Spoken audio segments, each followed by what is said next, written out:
আসসালামু আলাইকুম। আশা করি সকলে ভালো আছেন। তো আজকে আমি আপনাদের সঙ্গে যে বিষয়টি নিয়ে আলোচনা করব, সেটি হচ্ছে ভালো বিশ্ববিদ্যালয় না ভালো সাবজেক্ট? এটি আমাদের পরবর্তী জীবনে খুবই গুরুত্বপূর্ণ ভূমিকা রাখবে। কারণ সাবজেক্টের উপর ভিত্তি করে বিভিন্ন চাকরির সুবিধা পাবা, আবার ভালো বিশ্ববিদ্যালয়ে পড়ে বেশ কিছু সুবিধা পাবা। তো এগুলো তুলনা করার পর তুমি হয়তো বুঝবা যে পরবর্তী লাইফে জন্য তোমার সাবজেক্ট গুরুত্বপূর্ণ না বিশ্ববিদ্যালয় গুরুত্বপূর্ণ। তো প্রথমে আমরা সাবজেক্টের গুরুত্বগুলো দেখে নিই। সাবজেক্টের গুরুত্ব হচ্ছে টার্গেট ফিক্স অর্থাৎ কেরিয়ার। তোমার যদি টার্গেট থাকে যে আমি এলএলবি করব বা ইংরেজিতে অনার্স মাস্টার্স কমপ্লিট করব, তাহলে তুমি কি নিবা? সাবজেক্টকে বেশি প্রায়োরিটি দিবা। অর্থাৎ তোমার কাছে সাবজেক্টটি হচ্ছে দিন শেষে আসল। দ্বিতীয় হচ্ছে বিবিএ ডিগ্রির ক্ষেত্রে বিষয় গুরুত্বপূর্ণ নয়। যারা বিবিএ অর্থাৎ কমার্স থেকে পড়াশোনা করতেছো, তাদের ক্ষেত্রে যারা আন্তর্জাতিক পর্যায়ে চাকরি করবা, তাদের ক্ষেত্রে হচ্ছে কি?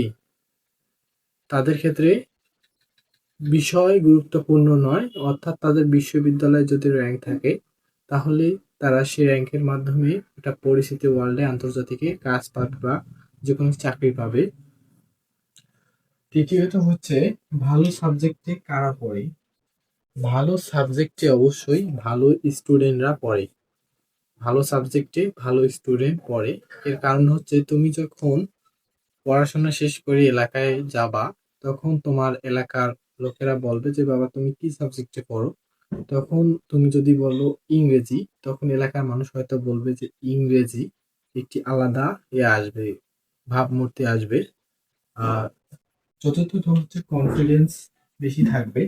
তুমি যখন অবশ্যই ইংরেজি বা এলএলবির মতো ভালো সাবজেক্ট বা অ্যাকাউন্টিং যেটা কমার্সের এবং বিজ্ঞানের ক্ষেত্রে ফার্মেসি, সিএসসি এগুলো আছে। তুমি যখন এই সাবজেক্টগুলো পড়বা, এগুলোর ডিমান্ড এবং বর্তমান পরিস্থিতি তোমাকে বুঝতে হবে। যারা যেমন এলএলবি যে করবে, তার অবশ্যই জ্ঞান লেভেল ওই বিষয়ে বেশি থাকবে, আইন বিষয়ে জ্ঞান বেশি থাকবে। তারপর যে ইংরেজিতে অনার্স কমপ্লিট বা মাস্টার্স করবে, সে হাই লেভেল ভাবে, মানে মত বিনিময় এবং তার কনফিডেন্স লেভেল ভালো থাকবে, জ্ঞান ভালো থাকবে। আর উচ্চশিক্ষার জন্য বিদেশে যাওয়া, যারা ভালো সাবজেক্টে পড়বে, তারা উচ্চশিক্ষার জন্য অর্থাৎ পিএইচডির জন্য তারা বাইরে যাবে। এটা মূলত তাদেরকে মোটিভেটেড করবে যে আমি ভালো সাবজেক্টে পড়ছি, আমাকে বাইরে গিয়ে পিএইচডি এ সকল ডিগ্রি অর্জন করতে হবে। ষষ্ঠ যে বিষয়টি আছে সেটি হচ্ছে টিউশন সুবিধা। ভালো সাবজেক্টে পড়লে তুমি টিউশন পড়াইতে পারবা। এটা আমাদের স্টুডেন্ট লাইফে খুবই গুরুত্বপূর্ণ বিষয়। টিউশনের সুবিধা ছাড়া একটা স্টুডেন্ট মূলত অনার্স লেভেলে তাকে কিছু করতে হবে, এর জন্য প্রয়োজন টিউশনি। আর টিউশনি হলে একটি স্টুডেন্ট নিজের খরচ নিজে কিছুটা ব্যয় করতে পারে। তো এটি খুবই গুরুত্বপূর্ণ। যখন তুমি ইংরেজির মতো সাবজেক্টে পড়বা, তখন তোমাকে আলাদা একটা কদর থাকবে, আলাদা একটা সম্মান থাকবে। একজন শিক্ষার্থীর অভিভাবক তোমাকে আলাদাভাবে সম্মানিত করবেন, ডাকবেন তার সন্তানকে পড়ানোর জন্য। তো মোটামুটি এখন আমরা সাবজেক্টের বিষয়গুলো দেখে নিলাম। এখন আমরা বিশ্ববিদ্যালয়ে পড়লে কি, কি সুবিধা পাবো, সে সকল বিষয় আমরা এখন দেখে নেই।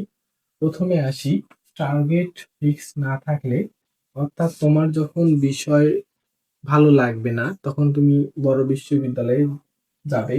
তখন সেখানে গিয়ে তুমি মোটিভেটেড মোটিভেটেড হবে, অর্থাৎ বড়দের কাছ থেকে কিছু শিখবা। দ্বিতীয়ত হচ্ছে বিবিএ ডিগ্রির ক্ষেত্রে বিশ্ববিদ্যালয় খুবই প্রয়োজন। যারা কমার্সে আছো, তাদের ক্ষেত্রে বিবিএ ডিগ্রি ক্ষেত্রে বিশ্ববিদ্যালয়টাকে গুরুত্ব দিতে বেশি হবে। তৃতীয়ত হচ্ছে সুবিধা আন্তর্জাতিক সংস্থা। যারা ভালো বিশ্ববিদ্যালয়ে পড়ো, তাদের ক্ষেত্রে আন্তর্জাতিক যে সংস্থাগুলো আছে, এগুলোতে কাজ করতে বেশ ভালো সুবিধা হবে। আর চতুর্থ হচ্ছে জগৎ বড় হবে, এক্সট্রা কারিকুলাম বেশি থাকবে। মানে বড় ক্যাম্পাস, অনেক শিক্ষার্থী, অনেক কিছু দেখবা, অনেক কিছু শিখবা। এক্সট্রা কারিকুলাম গুলো বেশি থাকবে, অর্থাৎ অ্যাক্টিভিটিস গুলো বেশি থাকবে, বেশি কিছু শিখতে পারবা। পঞ্চম হচ্ছে মোটিভেটেড হবে, অর্থাৎ তুমি যে রুমমেটের সঙ্গে থাকবে বিশ্ববিদ্যালয়ের হলে বা বাইরে বড় ভাইয়ের সঙ্গে মেসে থাকবা। তো সেখানে বড় ভাই যদি ওই বিশ্ববিদ্যালয়ের বিসিএস ক্যাডার হয়, তা তুমি শিখতে পারবা, যে জানতে পারবা, তাকে দেখে মোটিভেটেড হবা, উৎসাহিত হবা। তো আশা করি যে আমি আপনাদের মাঝে বিশ্ববিদ্যালয় এবং সাবজেক্টের মাঝে কম্পেয়ার করে দেখালাম। তো এই বিষয়গুলো আঙ্গিকে তুমি যেকোনো সিদ্ধান্ত নিতে পারো যে আমি বিশ্ববিদ্যালয় প্রায়োরিটি দেব না, সাবজেক্ট প্রায়োরিটি দেব। তো আশা করি সকলে ভালো থাকবেন। ভিডিওতে একটি লাইক দিবেন। সকলকে ধন্যবাদ। আসসালামু আলাইকুম।